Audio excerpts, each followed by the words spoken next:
pray together. Praise be to you, Almighty God, creator of the universe and all that is in it.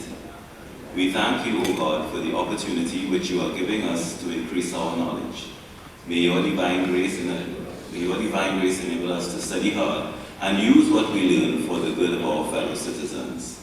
We pray that you will free us from selfishness, lust, greed, anger, and hatred.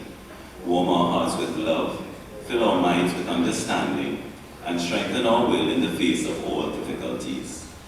Help us, O God, to make of our beloved country of Trinidad and Tobago the kind of place you want it to be, a place where human dignity is respected, where equal rights are accorded to all citizens, where hard work is encouraged and rewarded, and where you, O God, reign supreme.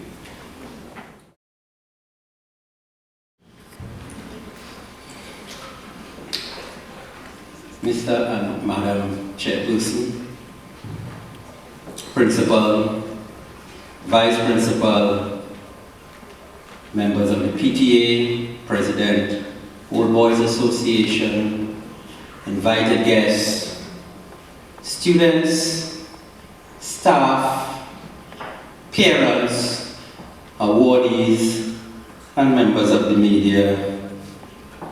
A pleasant good morning to you, and I bid you morning also on behalf of your line supervisor, which is Ms. Simone Haynes Noel, and also the Minister of Education. It's a wonderful privilege and an honor to be here in a school that is so unique.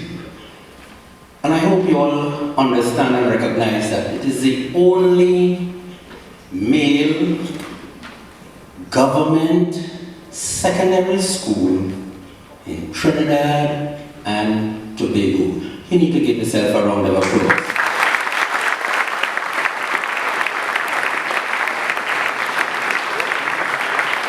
And as the song says, I will try if I'm not going overboard here.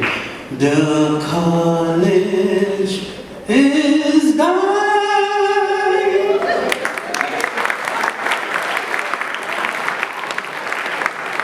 So you need to own the college. For you in Form 1, if there are any Form 1 here, you are coming into QRC.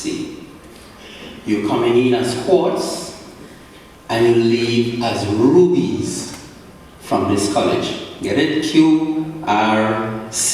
And that is something that you must remember. You develop character here.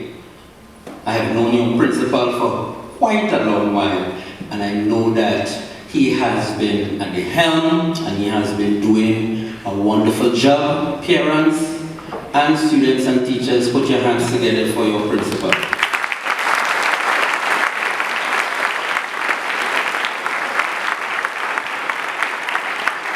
And for every strong head, there must be a powerful neck.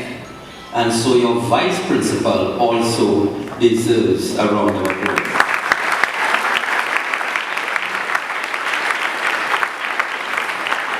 And of course, with only a head and a neck, you would end up in a wheelchair. So the shoulders and chest, powerful, would be your staff, both academic and ancillary. Put your hands together for them, students.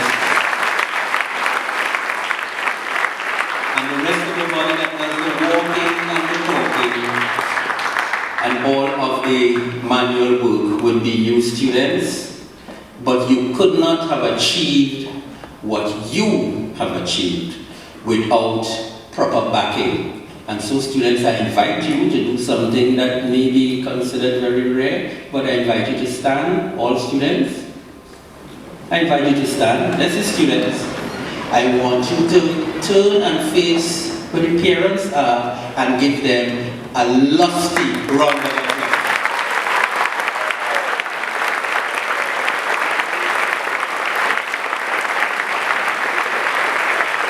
Thank you very much. Thank you very much.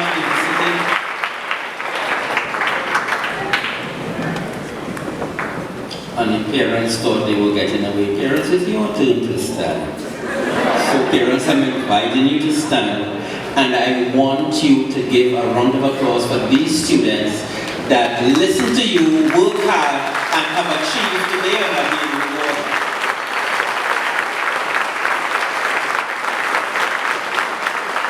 Right, and the parents feel the way to sit now. No, don't sit yet.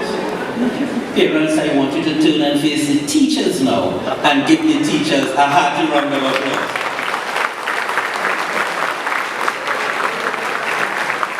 Thank you very much, parents. Please be seated. And that was my speech. Yes.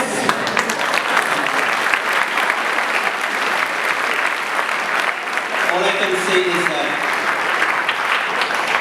what is happening at QRC is something that we would wish we can replicate in every single school, both primary and secondary in this country, because what we see happening is such a strong parental support. Those who are giving back to the school, those who believe in the school and are sending not even your children but even your grandchildren to the school, and you are not only supporting by kind and means, but you're also supporting by your presence, which is lacking in many schools. So we thank you very much for what you have done. Sir, you have a good thing going, and you have the support of the ministry. May God bless you all.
Our school supervisor, Mr. Lawrence Hunt, to the acting principal of Belmont Secondary, and of course the parents at Queen's Royal College.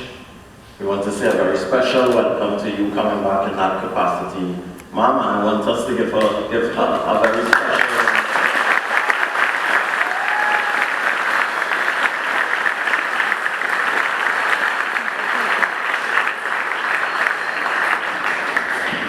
to our Vice Principal, Mr. Ilfan Mohammed. Special good morning to you, sir, and to the staff of Queen's Royal College, the President of the QRC PTA, Ms. Esther Cardinal George. It's a pleasure to have you with us this morning. To our guest speaker, who was a classmate of mine at Queen's Royal College, Mr. Che Lovelace. Let's give him a very, very warm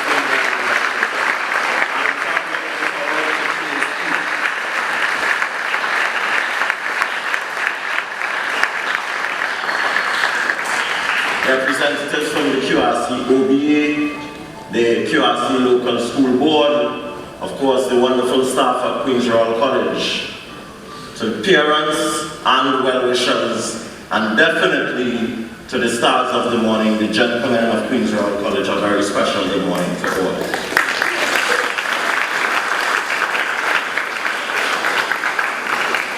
This morning, I'm going to be speaking to you about educating the Gen Zers of the Blue Oasis. Just want to correct our school supervisor. He referred to you as rubies. But we just let him know it's his first time in Queen's Royal College. We are blue diamonds.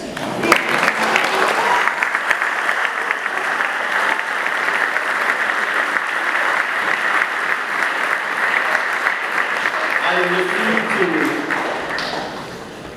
to a public speaker very recently describe the Gen Zers, and I'll touch on that a little later. But I wondered if that person really understood you as a generation. But it struck me that perhaps what we should do is invite her to come and spend a day in Queen's Royal College. And then we know most definitely a definition of Gen Zers would change for sure. I want to spend some time talking to you about this particular generation, how we need to approach dealing with this generation. And I'll be speaking to you young men as well, but I'll also be speaking to my staff and to the parents gathered this morning.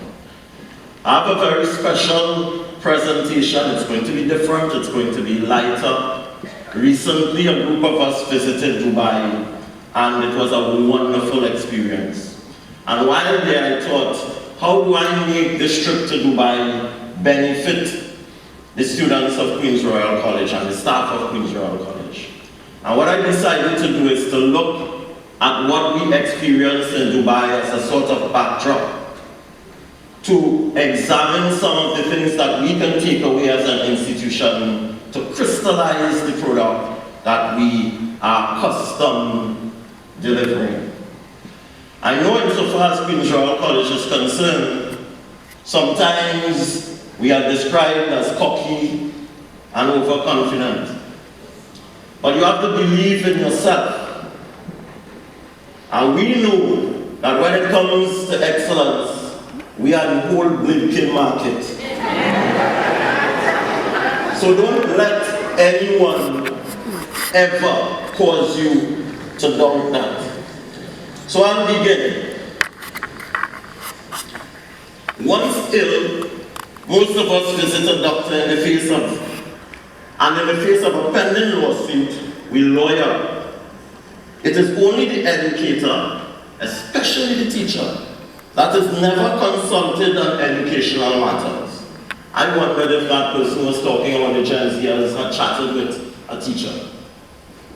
Usually, anyone with a voice is an expert on today's youth and how they should be educated.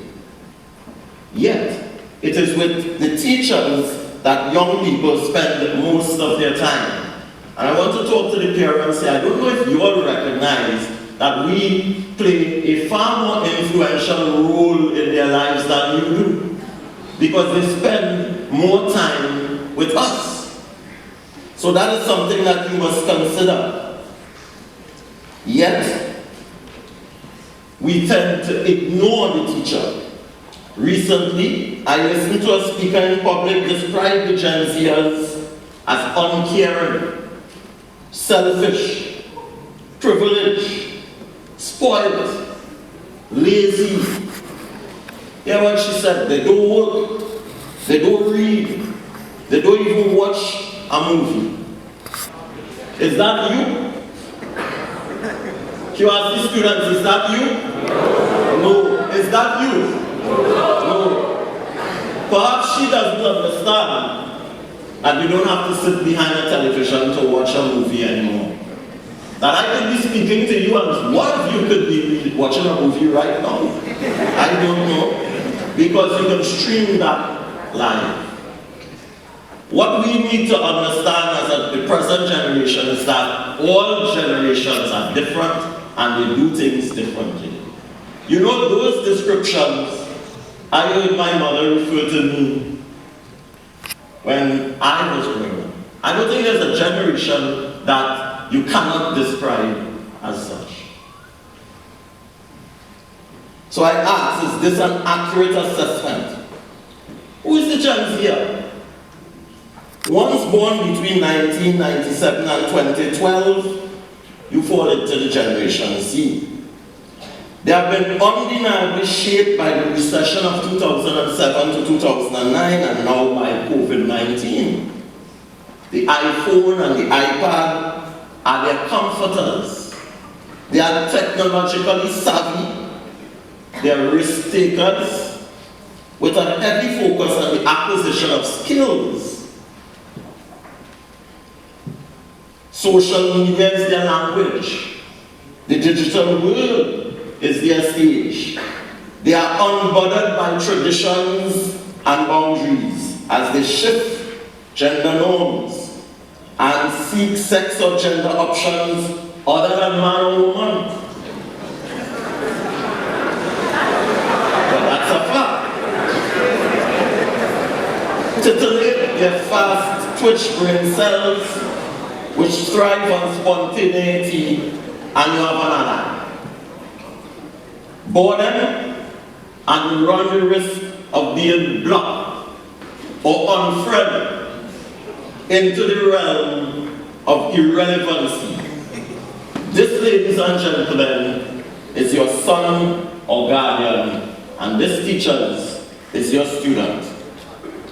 The challenge of the present-day educator in Trinidad and Tobago is to navigate such a student through a system that is woefully inadequate. How do we do it at a government school that is one of the oldest in the country? An institution that can be so bare at times that you can be excused if you feel that you are in the middle of a desert.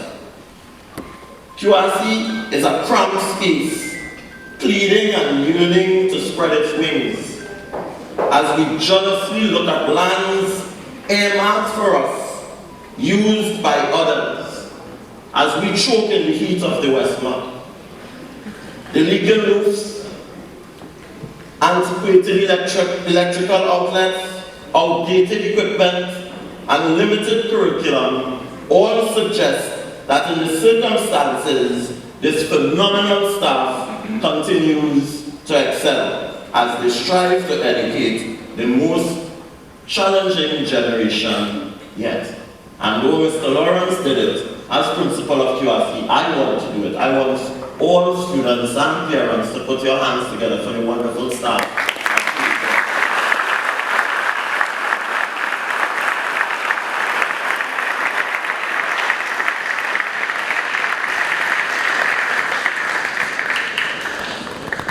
A recent visit to Dubai with two exuberant and intelligent students and a determined and resourceful teacher afforded me the opportunity to critically examine our system of education, my own leadership, the teaching practices and approaches and student experiences.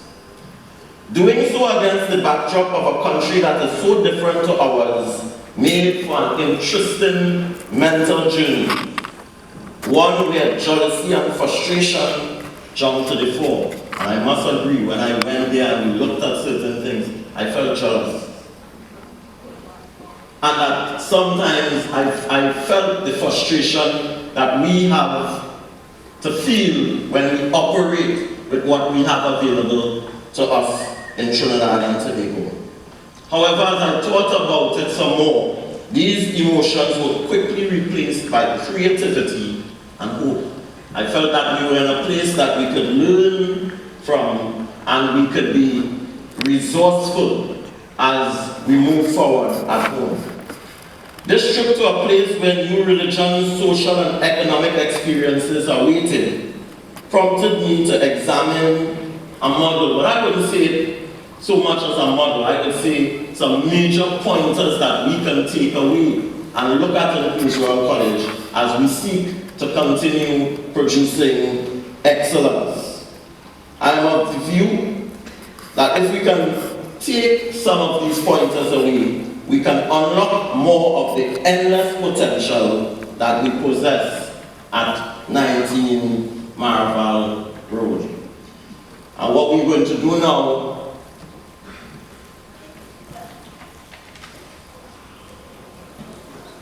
is have a little presentation.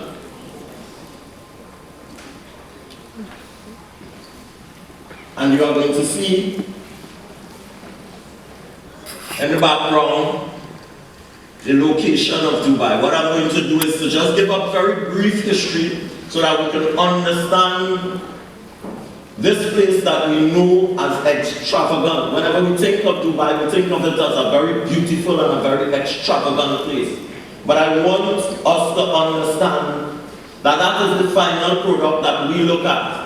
We need to pay attention to the journey, and this is what I'm going to be taking you through here. You are going to notice that it is ideally located close to South America, North America, the rest of the Caribbean. When we look at Dubai, the early history suggests this is where it all started, right next to a salt water river, a creek.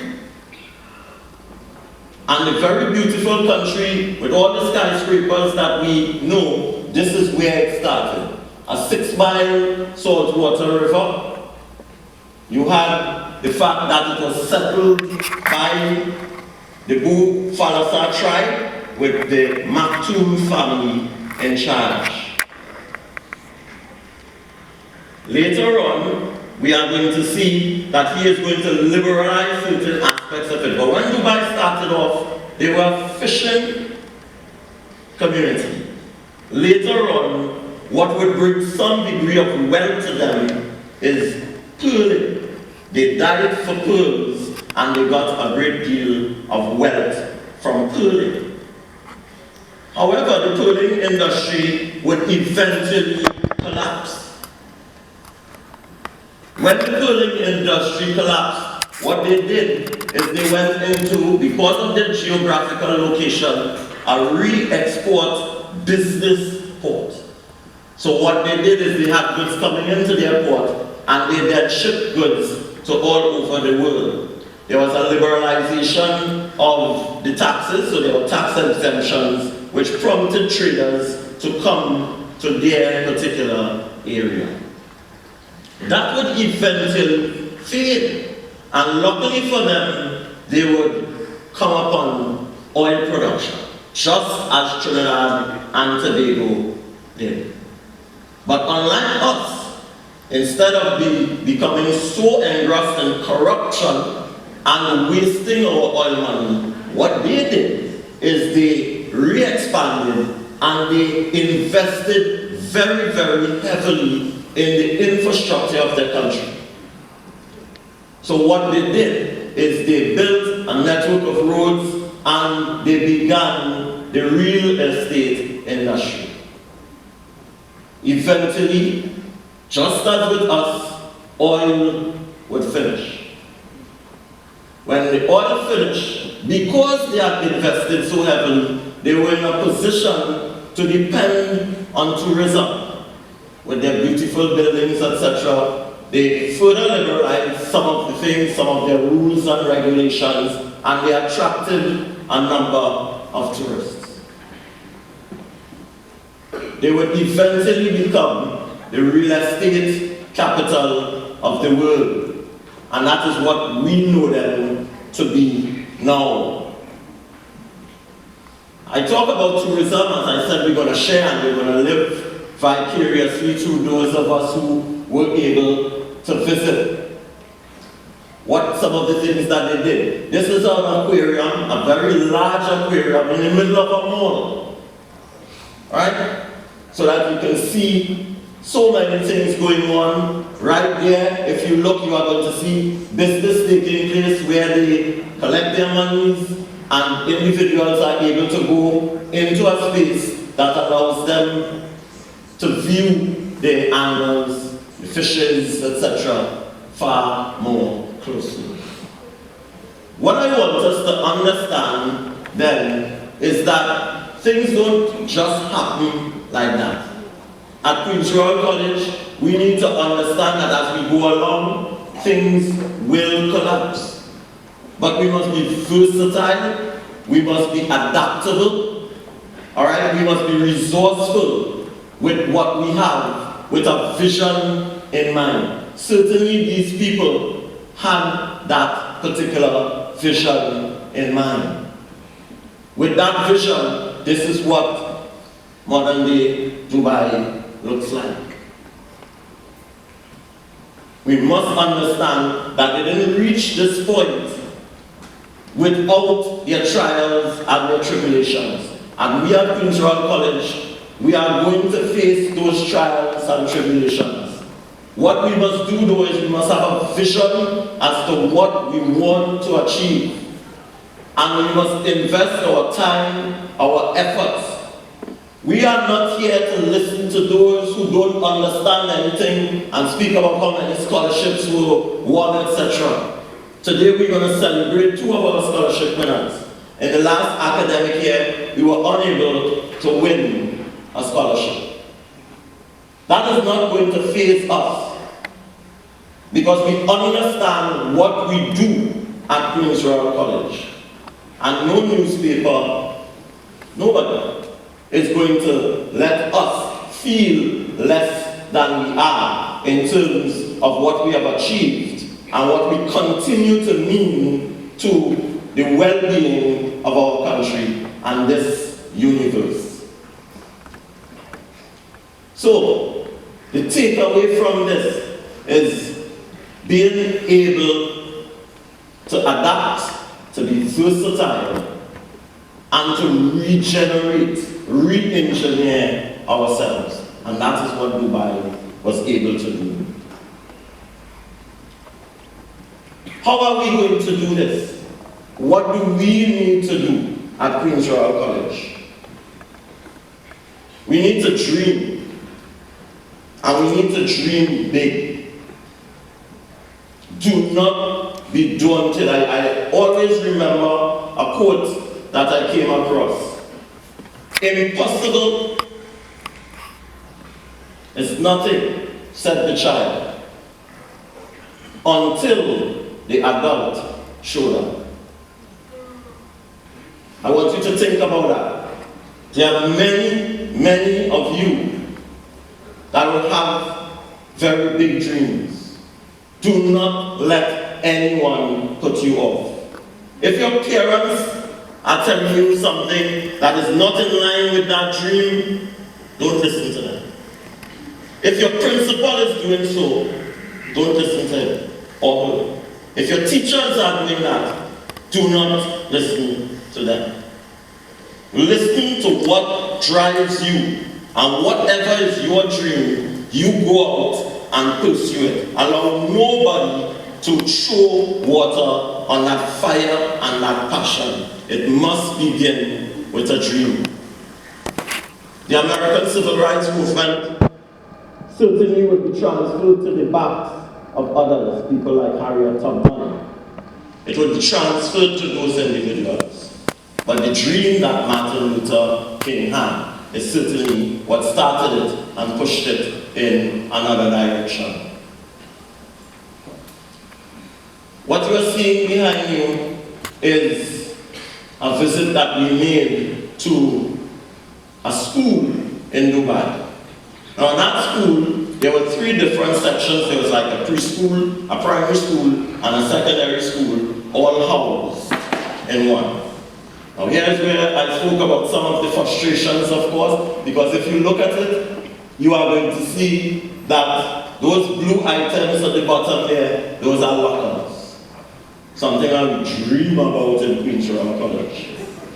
But someday, maybe not even under me, with another principal and other members of staff, we will get our lockers. And what I noted is that they're blue lockers, well suited for Queen's Royal College. If you look at the others, what you are seeing here, what we showed, is an aquaponic system that the school had, where they grew their own items and they were able to sell those items to people nearby and businesses nearby, which helped them in fundraising. So that's the next thing I want to say to you young men. Even in Dubai, the students do things to fundraise, right? They raise their own funds. So that when we come to you and ask you to assist in fundraising, do not feel that this is something that is exclusive to Queen's Royal College. That type of activity takes place all over the world. Now here is where I spoke about, and I got very, very jealous and frustrated. This is a library. So you recognize what we have is not a library. It may be a library. This is a library for children 5 to 9 years old. Our library could fit there about 3 or 4 times.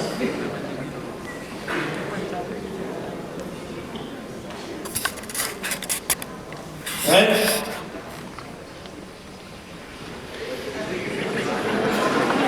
Well, yes, I must interject myself into it. But the real message is that this is an ice rink, a massive ice rink, where in the middle of the desert. In the middle of the desert, because that's where Dubai is. And they have an ice rink where you can have games, their citizenry can go and enjoy themselves. Do you think that when someone came up with that idea, that individuals would have been readily willing to support it? Or? No, I'm disappointed at my young men that such a lovely young lady will come up on the screen and I get no reaction. To react that part of the Gen Z. Nonetheless, as we settle, I did say that this morning is going to be different. We're going to have fun with this presentation. This young lady is an African. Now I expected that reaction. Because I am fully aware of the misconception that we all have when it comes to the peoples of the world. She's African. She's Egyptian. And she is there because, as you see in here, she's an astronaut, CEO and founder of Deep Space Initiative. When she was very young, she had a dream to be an astronaut. She was extremely poor. She came from a single parent family with a mother who was prepared to support her. Never doubt the power of parents. And I'm going to say something that is a fact, strength of women in particular. Because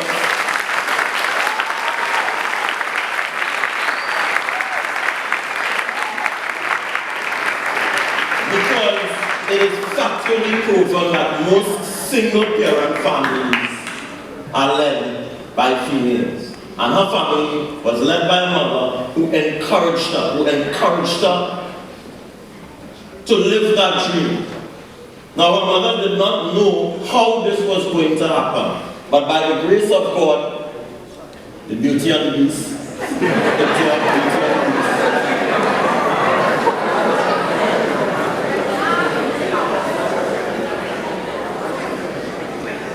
by the grace of God, she was able to become an astronaut, and she was able to go to space.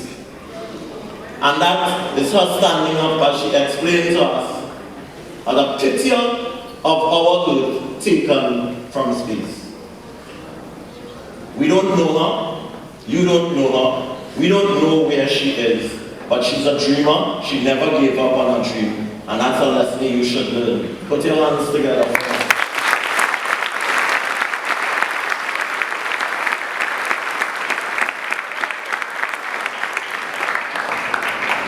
So that's the first takeaway that we looked at from that Dubai experience. We looked at where Dubai started and this extravagant place that everybody wants to visit. But what we must pay close attention to is the journey. Second takeaway, be proactive, determined, deliberate, and precise within a disciplined structure. I want to repeat this one. Be proactive, determined, deliberate, be very deliberate about what you do, gentlemen, and be precise. But this must be done within a disciplined structure. And that is something, sadly, that our country is really struggling with. That disciplined structure, that disciplined lifestyle that you have to be able to achieve for your own survival and for the survival of this country. See that sign? It says the train is going to come in 1 minute. And what I decided to do, so just take out my cell phone when we came because it's turning and just check. 1 minute. In 1 minute time that train pulled. Now I didn't recognize it until later on, but the train was not driven by a human being. Right? The train is automated. So then it's going to be there on time. So it means that if you have to catch that train, you have to be there. If you have, gentlemen, to get to your first period, you cannot be coming to school late. Parents, if they have to get to that first period, they cannot be dropped to school late.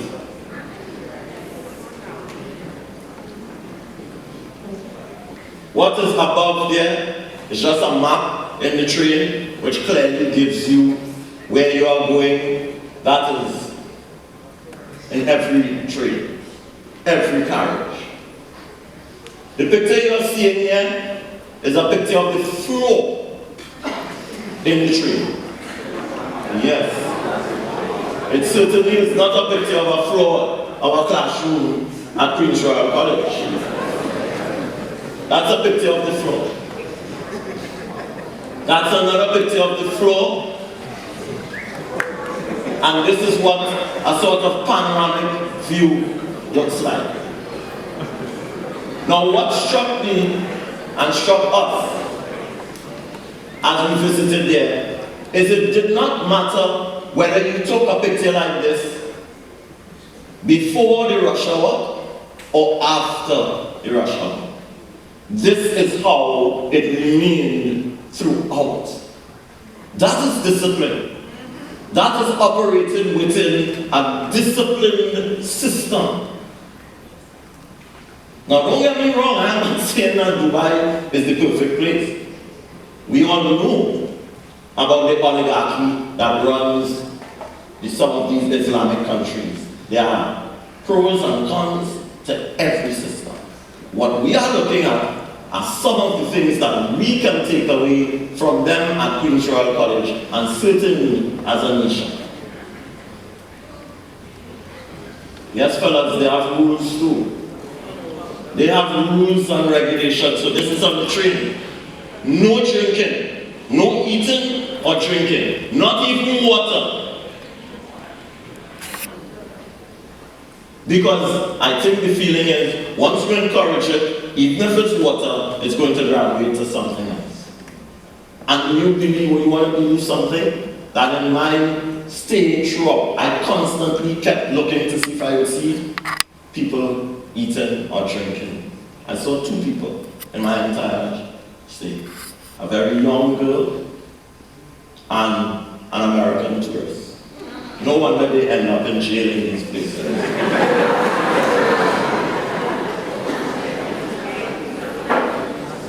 That is a bathroom. Yes, that's a bathroom. Used by the public. Right? Used by the public. Again, you will notice how clean it is. That is an outer space. Notice you're not seeing any sweetie paper floated in the water. There is nothing.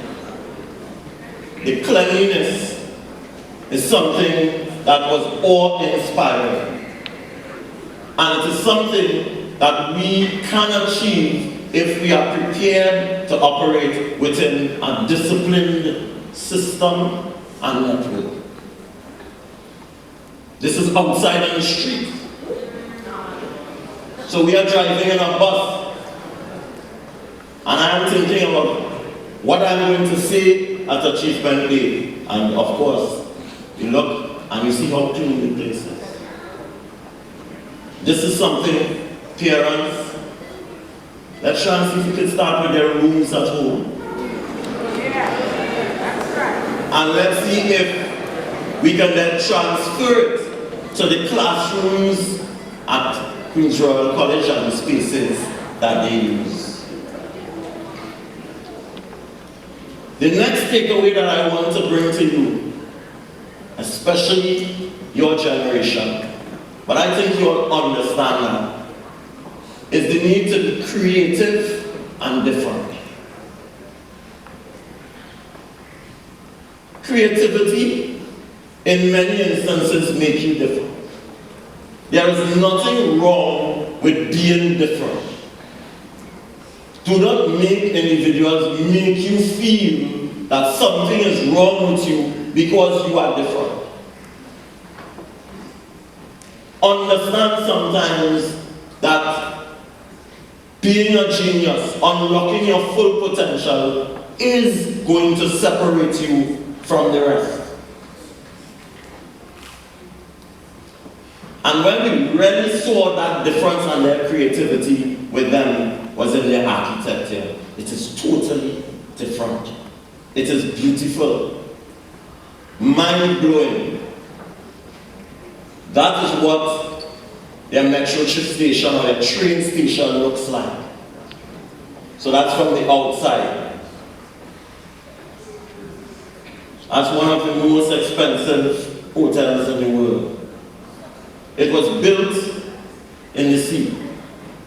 The Palm Island, that's where it's located, Jumeirah or Jumeirah, as some people say. And what they did is they backed the sea to be able to build this. I think if all of us pool our monies, we might be able to spend the night in a room. Again, the beauty that we see. Now this is interesting. Creativity at its best. We can understand, we were trying to figure out, all of us, what was it? Was it a delivery? Was it a camera system with the security? We didn't know. Right? And we were unable to find out. But it is very interesting in terms of how creative they are, in terms of their regular operational systems. Again, creativity at its best. These are buildings. This is the entry to the metro station.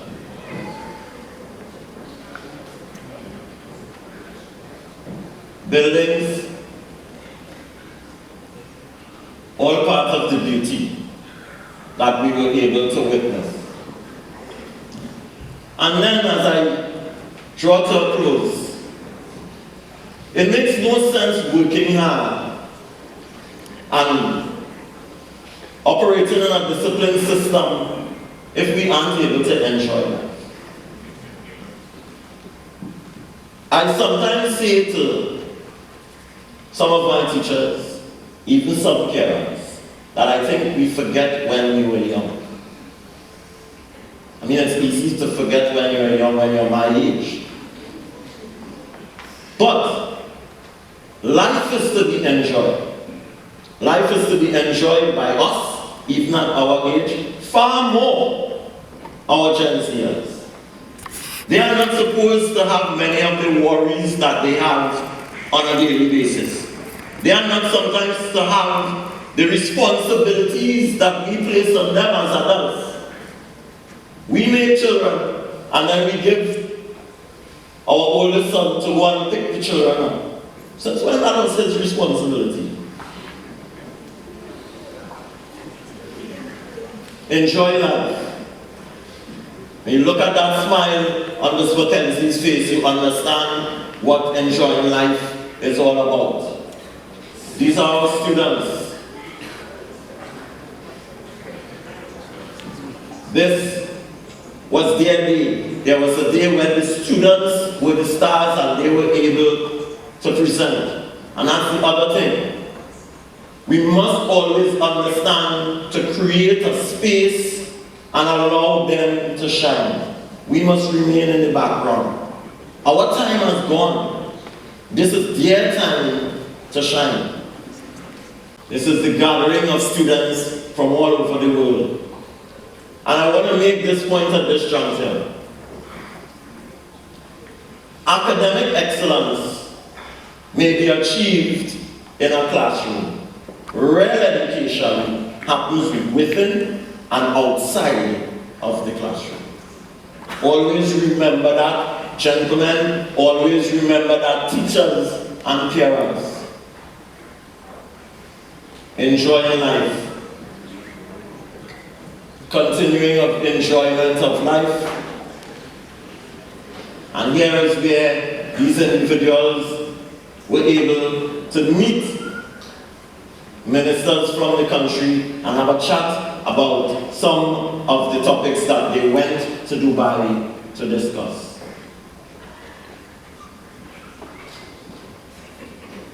Therefore, as I end, I want to suggest to you Gen Zers that you have the world at your feet.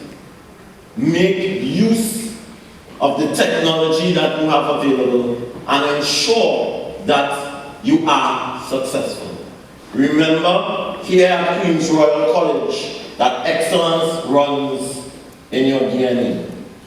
To the teachers, you have a serious responsibility about understanding the generation that sits in front of you in a classroom.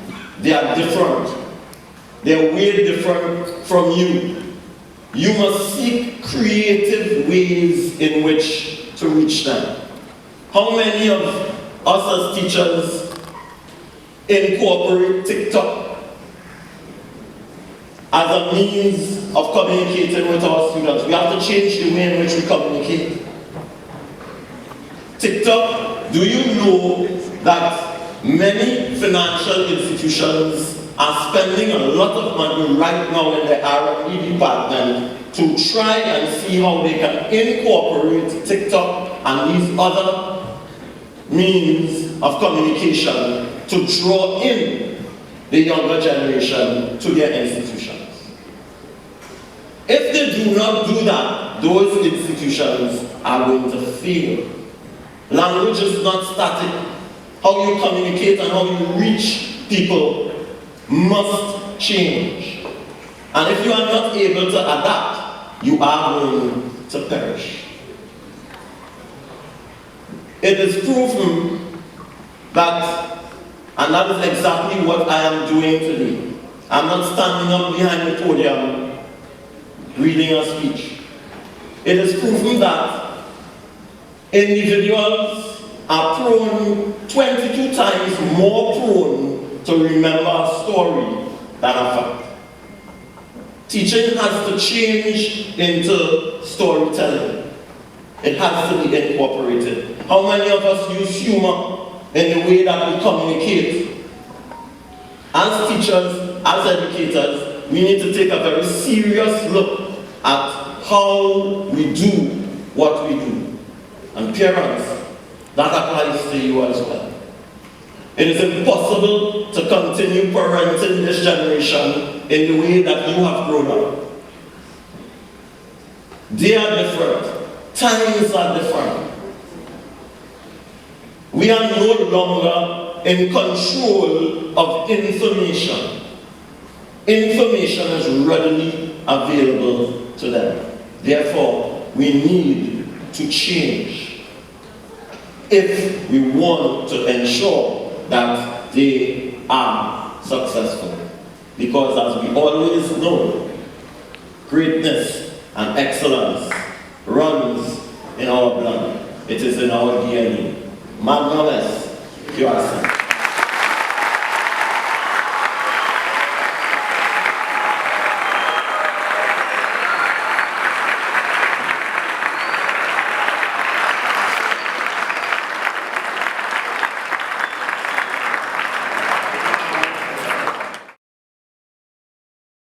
It is now over 40 years ago that I would have been waking up at 4 a.m. in the morning from a humble house in Francis Trace, Matura, getting ready to come to school. I had always dreamed of attending Queen's Royal College. I grew up in the countryside, but thankfully my father, being a writer, and through the company he kept and the books and the information I would have had access to, I knew about the school and the many great individuals that it produced.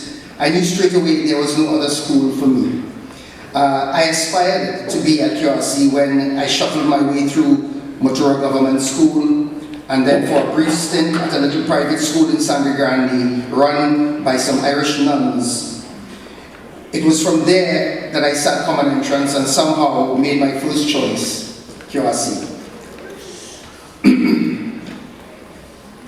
School life, even for a school of the caliber of QRC, is not a guaranteed success for a student. There are things you like and there are things you don't like, subjects you feel more naturally inclined towards and others you don't, or even individuals and groups you feel closer to than others. But just like in the world outside of school, we allow space for others just as we expect them to allow space for us. From what I can remember, I was a shy and assuming kid, and yet I felt fellow students, teachers, administration, everyone left space for me to grow slowly, to begin taking the steps towards what my potential might be. It is an approach that I'm sure is still firmly in place at the institution. I must mention here your illustrious Principal, Mr. David Simon, was my classmate, as he mentioned. In fact, we were two students who came from the furthest away. I from Matura, and he from even further up the coast in Grand Riviere. I wear these origins with a deep sense of pride now, a badge of honor. It is at QRC around Form 3, in the art class of my then art teacher, Mr. Jackie Hinkson, also an ex-student of the school, that I first discovered I might have a talent for drawing and painting. I always give this story about Mr. Hinkson because I was not a natural artist or a draftsman or somebody making art from a young age, or should I say a younger age. From what I remember, I was a bit of a dreamer, imagining things, but also trying to engage with the world, curious about science, about how the world works, about history, etc. So it did surprise me when after drawing class with the students, where the students were put to make little sketches of each other, Mr. Hinkson said to me, you know, there's something in these drawings, a spirit, an energy or something. I will never forget that day, because I took that bit of encouragement and never stopped. I still haven't stopped up to today. At school, I was not a big kid. I had some speed, yes, but both cricket and football eluded me. While I did give it a try, during the first years of school at QRC, when I was still traveling to school from Matura, my brother had picked up an unlikely sport that was not popular, nor accessible, the type of thing you only see on TV. and at the time only really practiced by a select few. The sport was surfing. When I was introduced to surfing, I honestly felt like I had done it in another life. I could ride waves almost instantly, and I progressed quickly. Coming to think of it, it felt like the opposite of how art feels to me, or how it felt. Surfing felt natural, and art felt overwhelming and complex. Like I would have to take a long time to really learn how to do it, to get anywhere with it. Interestingly, both these activities remain foundational for me, creating what I see as a kind of balance in my life. At QRC, I actually began to meet a community of young surfers. Interestingly, but not surprisingly, we were all of different races and backgrounds, and we became a wave of change for what the sport looked like here in Trinidad and even outside Trinidad. I became national champion while still a junior, a skinny kid from the country. Looking back on it, it was not just the competitive wins that felt significant. What felt significant was that I was part of a new generation, carving out a fresh new space, helping others imagine some possibilities that they did not imagine before. I won many titles after that, and somehow it began to empower the kids in the rural areas of Balandra and Kumana and Toko and Grand Riviere. Suddenly surfing was a diverse sport and was accessible and exciting. Later on, even before I became the president of the Surfing Association, I taught surfing and ran workshops that focused on introducing surfing to kids from lower income brackets, especially those who live close to the coast, but who never had the means, equipment, or encouragement to ride waves that was right at their back door. I noticed how my involvement and successes in surfing helped motivate other young people, especially people who look like me and who came from a similar background. I've witnessed that little shift, that small change, and it was quite moving. In retrospect, I see how myself and a small group of friends helped transform the perception of a sport that seemed so foreign into something that was relatable, even natural. Personally, I see this aspect as one of my most and more important contributions. But going right back to that moment when I began to feel inspired by surfing, realizing that I potentially had the talent to do this, this for me was the crucial moment, because you have to decide if you're going to honor that little talent. Are you going to take responsibility for that small seed that is planted? And I thought to myself, yes, I must use whatever means I have to engage with the community around me, to feel inspiration and to inspire others. I guess another way to look at it is to see these opportunities as a driving force, to utilize the tools you have and make the best use of what you have access to. I mean, I was not really an A student at school, yet my own sense of curiosity and willingness to chip away at the task at hand, to announce to the world that I'm going to give it a try, has opened up some profound pathways in my life. Even when academics are not producing the desirable grades, we are still learning and growing. We must not give up. Eventually, when we find ourselves especially when we find ourselves pivoting or taking a slightly different stance to move forward, all is never lost, because everyone's life unfolds in different ways. And that's really important for us to remember. Yet, in my experience moving forward, or actually I should say, in my experience, forward movement only works when you put thoughts into action. Okay? So experience has taught me forward movement only works when you put thoughts into action.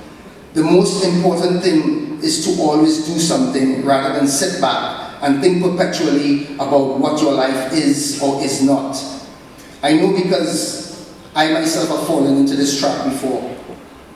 My life path has been somewhat uneven, sometimes by fate and sometimes as a result of my own decisions.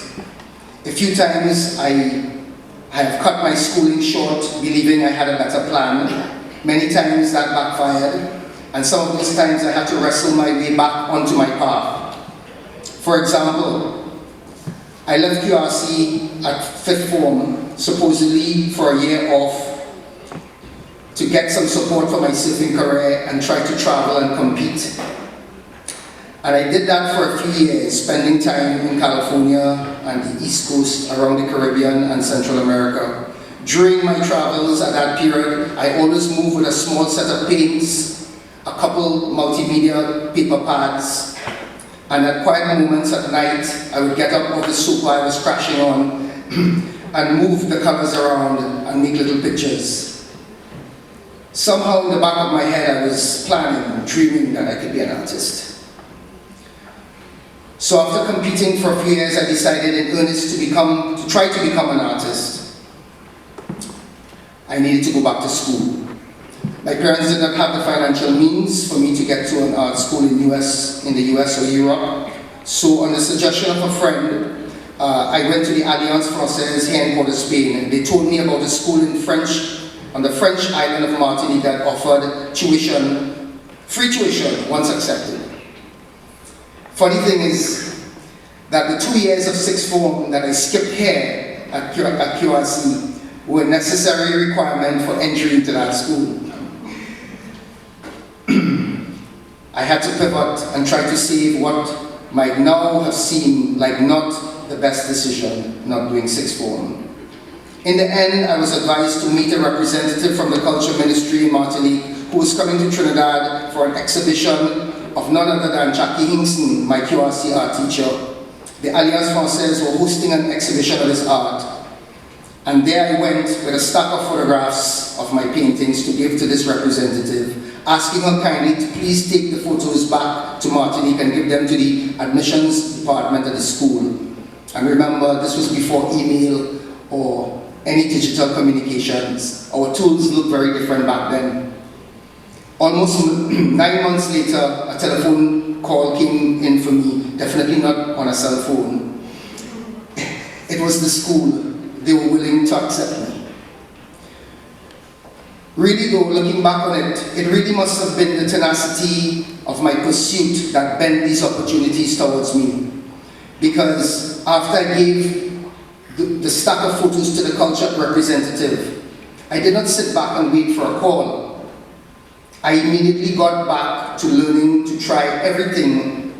I got back to learn everything I could about making art. Having discussions with artists that would have a discussion with me. Seeking out more established and learned artists to ask questions or convince them to allow me to visit their studio. My tendency to dream or to be a dreamer had nothing to do with inactivity. When you are generating your own energy through genuine curiosity and being productive and being proactive, people who don't even know you or are encountering you for the first time sense that ambition, they respond to it. It has nothing to do with you being perfect. That's not what they are responding to. They are responding to your desire to learn and expand. But as I mentioned before, you are required to activate and feed this growth with whatever tools you have at that moment. It is this straightforward act of personal initiative the world encounters when it meets you. Opportunities will present if personal initiative is your center. There will always be room to grow. It's a pursuit without an end. It's all about process. I was not attracted to it because I was good at it, but because there was always a possibility that I could get better. And that it would take work and consistency and a kind of determination. But importantly, it would keep me occupied and engaged and never bored. I felt with art, I would have a mission and a passion, something to fight for, something to communicate through, something to guide me back when I strayed. Something that was maybe not easy to accomplish, but that was fulfilling every step of the way. Every new discovery, every new plateau, every little gain that was made as I paint through the decades. I'm often asked now how I remain focused through the years of struggle, not having much money, having to make real sacrifices in service of this artistic endeavor I was undertaking. How did I stay motivated? I guess it is something I deeply wanted to get better and better at. I felt it would put me in dialogue with the rest of the world, and maybe even something for which I may be recognized one day. I would be lying to say if there weren't times of serious anxiety. We are human beings, and these emotions we cannot contain or wish them away. But we can find ways to counter anxiety and fear. Sometimes when pursuing a passion that feels so deeply purposeful, to which you are connected, but which may not pay enough to handle your living expenses, etc. In such a case, you must protect that mission and guard your precious dream by being enterprising and imagining options. This will include working at other jobs to make sure you do not jeopardize losing the dream. In my case, I managed to find things that stayed close in my areas of activity. I gave surfing lessons to make extra money around the time my son was born. I have worked in various capacities as a freelance assistant on video and film shoots. And importantly for me, I taught and still do teach currently at UWI in the art department. However, more and more, I have begun to rely on my own interests to guide my creative entrepreneurial endeavors. It was so great to see awards being given to people who organize events, things where people get together. It's such a great place to operate in, honestly. So I locate my activities close to my feeling about life and people, close to my own ambitions and curiosities. I try to make my work about that. Painting itself is quite a solitary pursuit, something that you do on your own. I've always felt the need to counterbalance it with projects that involve people that are collaborative, that explore a different part of who I am. I think that's why I have been I've always gravitated towards music, spaces, entertainment, and events as a way to curate human experiences. Making these projects successful from an entrepreneurial standpoint, where I can give myself and others opportunities to grow and even make a living from, has been part of the learning process with the arts and entertainment projects that I've been involved in. I have a long-standing involvement in Carnival, especially Juve. I'm currently the founder of Friends to the Road, a Juve outfit formed 5 or 6 years ago. I was also part of several other outfits similar to that I was co-owner of. This one I do as the sole investor. I co-founded the Amateurs, where we introduce an eclectic range of music to contemporary audiences. And my current music project is called Selectors, where personalities from within our society are asked to share music that has been part of their life's journey. We just had Wendy Fitzwilliams last Friday. We've had people like Kester Ventana. We've had people like Anya Ayomchi. We've had people like David Rudder share their musical journey through choosing 20 songs which define them. So I'm really proud of that project. It's going really good. And while these projects do have a potential monetary aspect to them, they all are close to my actual interests, making the investment into them more seamless and motivated. Not all of them turn a profit yet, but my investment in time and resources have created value in these projects, and with continued work, the future may look promising. Again, always remembering to make the most of what you have access to. Try to turn it into something that has value. I can still remember every phone and laptop that has been handed down to me from my older brother. I did not take these items for granted, but maximize their use to create value and opportunity. With my first hand-me-down iPhone, I learned to take pictures the best I could with it. I would use it as a way to communicate with the larger world, not just to deal with the practical everyday things, but as an extension of my own vision, something creative. I would imagine I would capture images of my paintings, learn how to crop and clean them up, and slowly built up an audience on Instagram and Facebook. I always tell people that even though I'm from an era before these technologies, and Mr. Simon, of course, spoke so eloquently and passionately about technology today.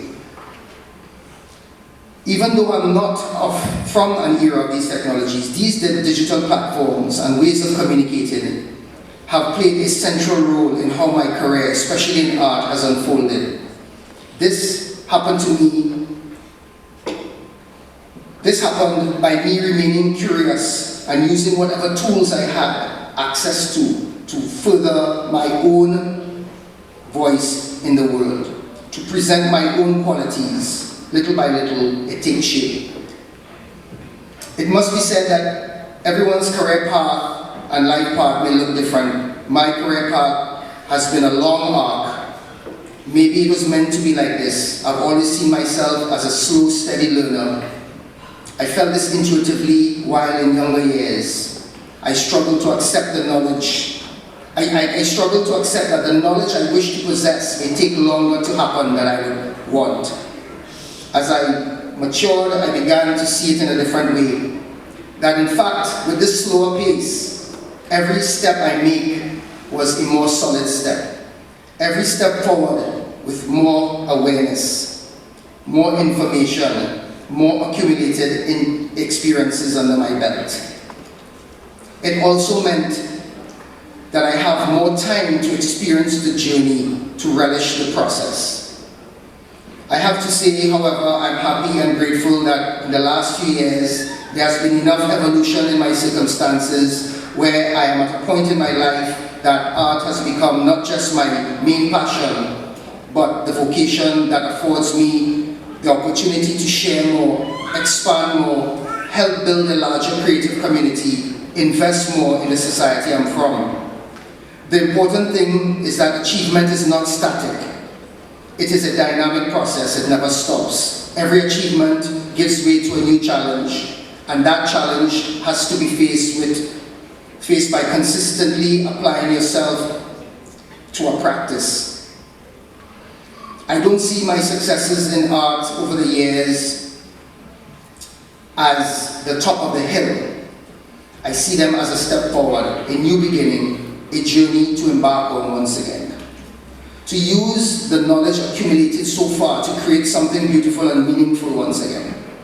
Whether it's in a painting or creating experiences for people or in dialogue with students. As they say in art, you're as good as your last painting, you're as good as your last song. But that is truly the beauty in life. It's that we can always create again. It's what defines us. And yet for me, achievement can be defined as a sense of balance that might be achieved in one's life. This means addressing the potential you instinctively feel you possess as you navigate your growing up. But it also means taking care of the vessel, which is your body. Your body is your main communicator. And in the quest for making a living, finding a vocation, finding a passion, we should never forget that our health, our well-being, our sacred vessel is ultimately the most important thing to protect. Financial and other successes may come faster in some people's lives than others. Still, it is always the balance of all aspects in your life that you need to attend to.